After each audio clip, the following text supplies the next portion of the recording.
जांचने जाओ तो ऐसा कोई रत्न नहीं जिसमें कोई खोट ना, किंतु यदि मन में बसा तो प्रत्येक रत्न हमारे लिए सर्वश्रेष्ठ।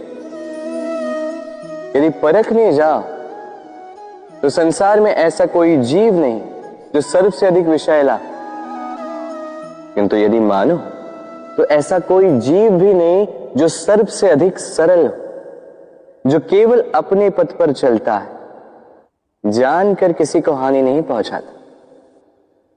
उसी प्रकार मनुष्य, यदि मनुष्य को परखने जाओगे तो वो गुणवान नहीं लगेगा, किंतु यदि मानो तो प्रत्येक मनुष्य में कोई न कोई विशेष गुण होता ही है। बस बात आती है आपके दृष्टिकोण की। इसलिए अपने जीवन में मनुष्य को परखने में समय नष्ट ना करें।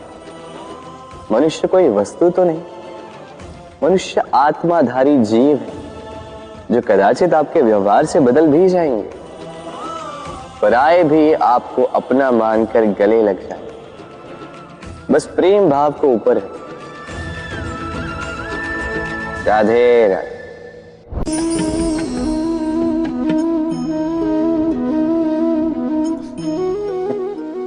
इस पात्र का महत्व हमारे जीवन में हम भली भांति जानते हैं। गर्मी की ऋतु में ये हमारी प्यास बुझाता है, शीतल जल को जैसे अमृत बनाकर हम तक सौंपता है। किंतु इस पात्र को बनाया कैसे जाता है? क्या इस प्रक्रिया के विषय में आपको ज्ञात है? सर्वप्रथम कुम्हार स्वयं के पैरों से माटी को गूंथता है, मथता है, फिर उसके पश्चात उसे एक चाक पर चढ़ाकर घुमाता है, फिर उसके ऊपर बाहर से प्रहार करता है और साथ ही भीतर से सहारा भी देता है ताकि ये मटका टूटे। फिर अपनी ही बनाई रचना को जलती हुई भट्टी में छोड़ देता है तपने के लिए, और उसके पश्चात शीतल जल देने वाला ये पात्र हमें प्राप्त होता है।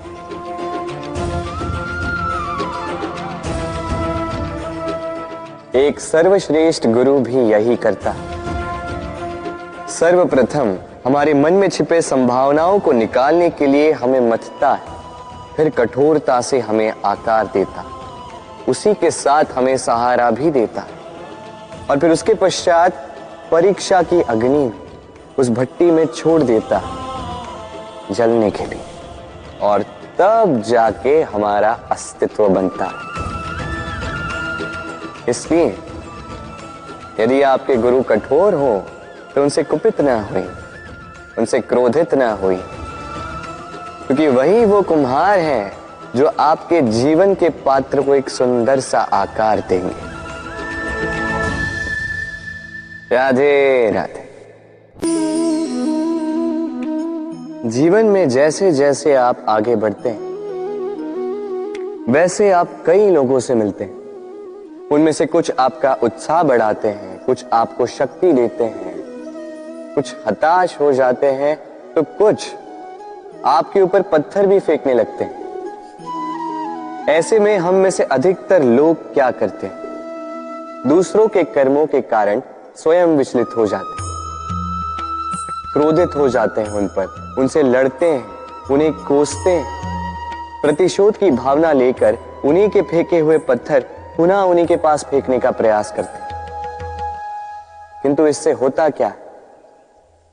यह है आपका लक्ष्य, यह है आपकी राह। अब इन सारी बातों के कारण आप यहीं रुककर इनका सामना करने लगते हैं। इसमें सफलता तो प्राप्त हुई, किंतु आपको नहीं।